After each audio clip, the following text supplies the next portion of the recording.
الله على إحسانه والشكر له على توفيقه أشهد أن لا إله إلا الله وحده لا شريك له وأشهد أن محمدا عبده ورسوله اللهم صل وسلم وبارك على سيدنا محمد وعلى آله وأصحابه أما بعد فيا أيها الحاضرون أوصيكم وإياي بتقوى الله وطاعته لعلكم تفلحون.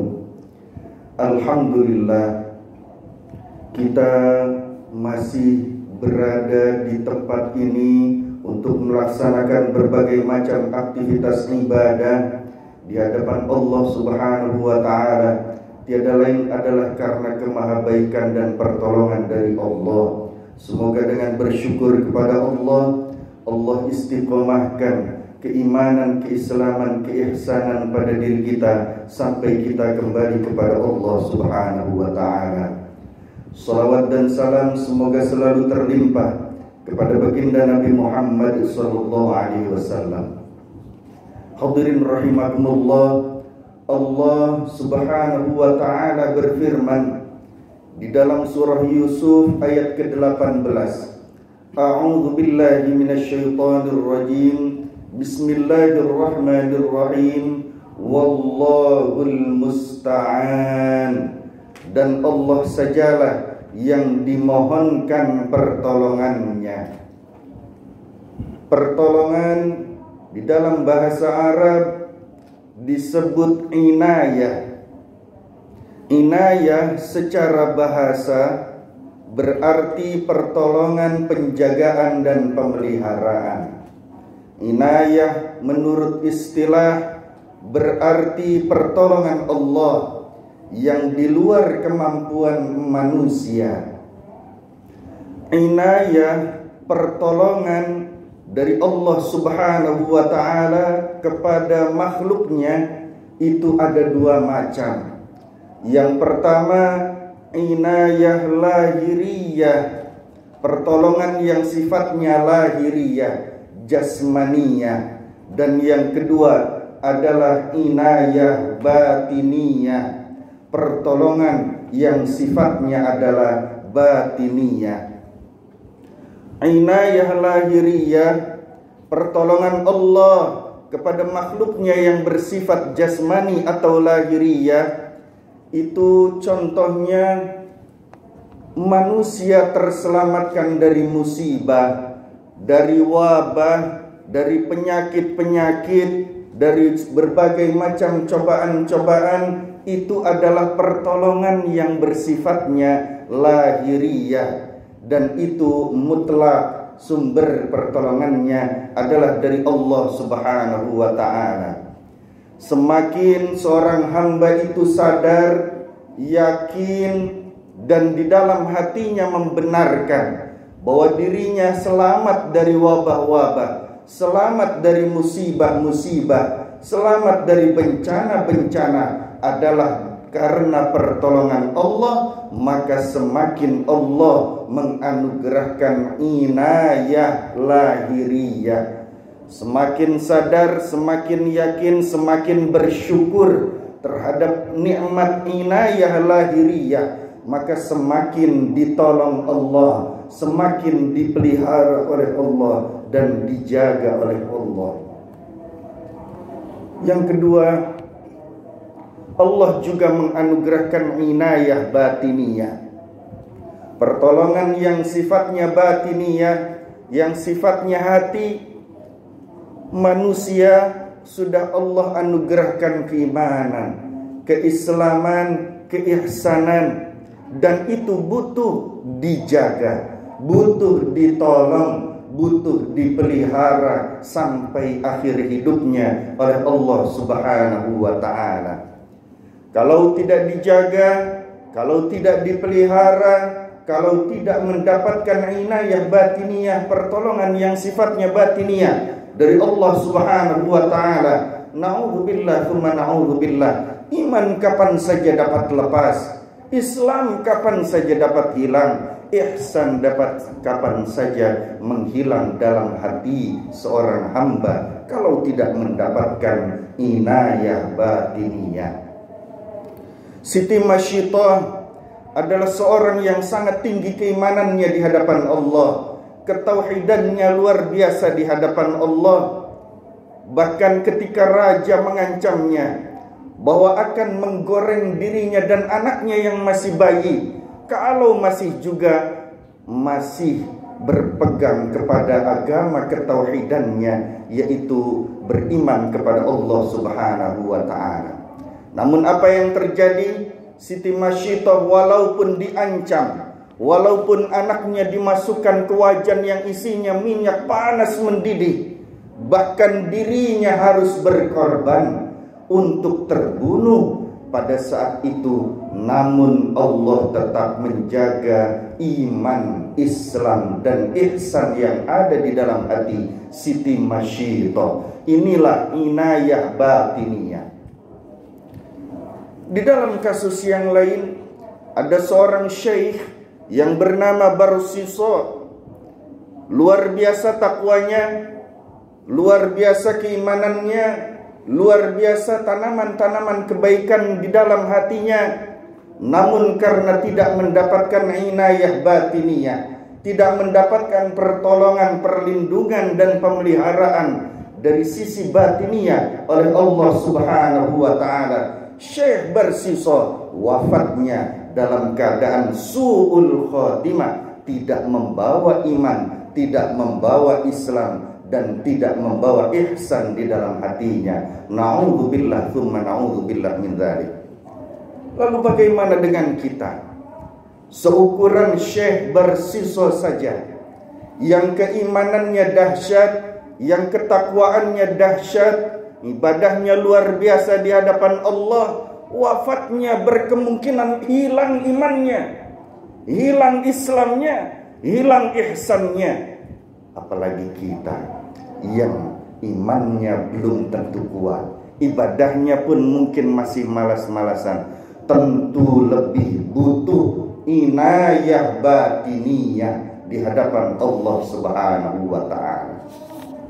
Maka apa yang harus kita lakukan untuk mendapatkan pertolongan, perlindungan, pemeliharaan dari Allah yang bersifat inayah lahiriyah maupun inayah batiniyah, sehingga kita terhindar dari bencana, musibah, wabah lahiriyah, musibah, bencana dan wabah batiniyah.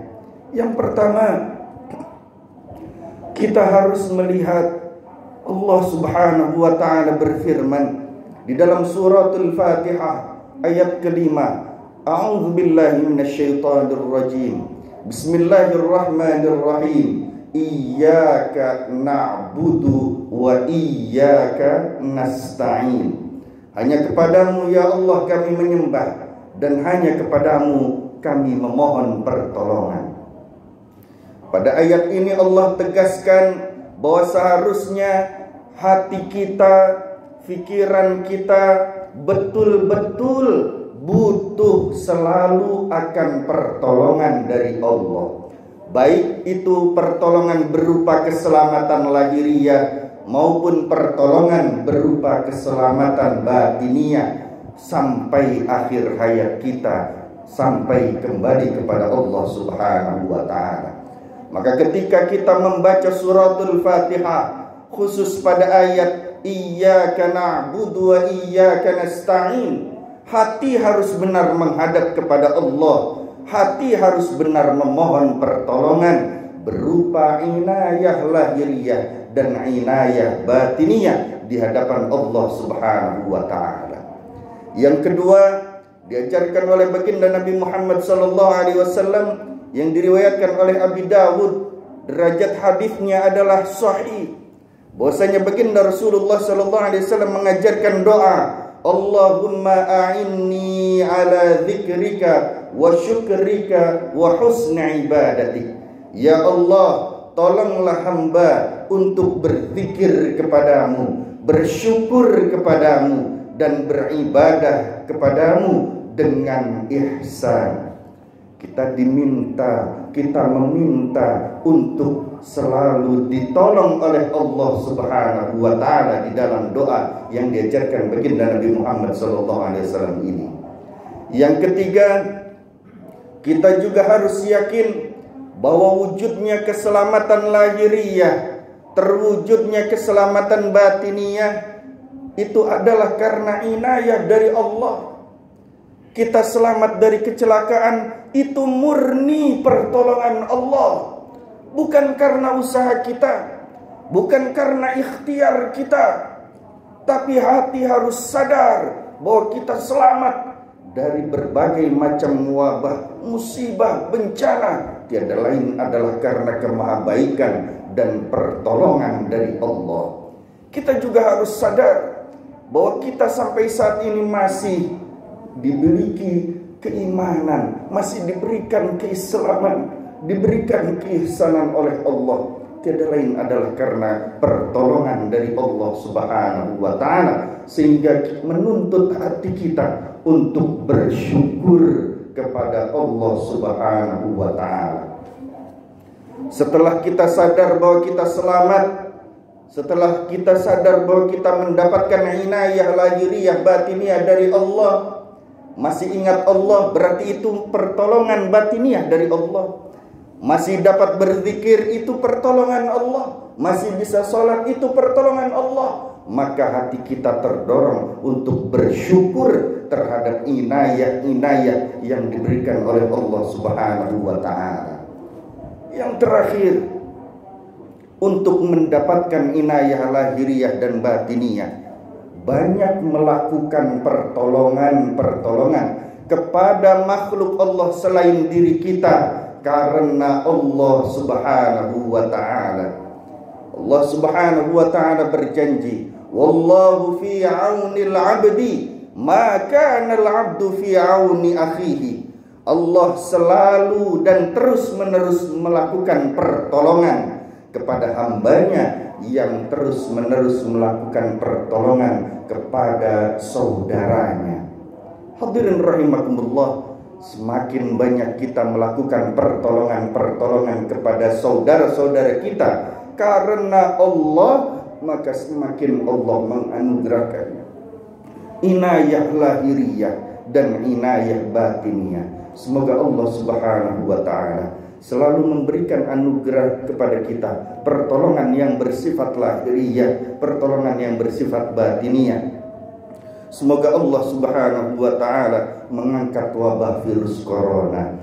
Allah merubah kesempitan-kesempitan yang terjadi menjadi kelapangan-kelapangan, baik itu kelapangan lahiriah maupun kelapangan batiniyah, kesehatan lahiriah, kesehatan batiniyah, keselamatan lahiriah dan keselamatan batiniyah.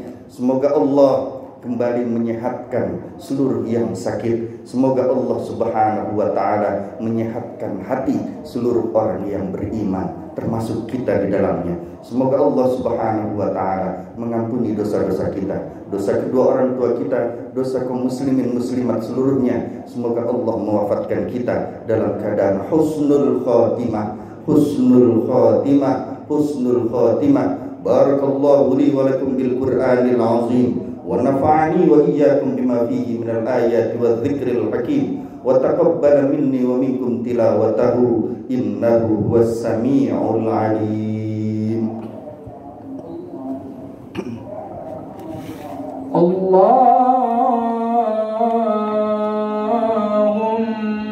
salli ala sayyidina Muhammad wa ala ali sayyidina Muhammad.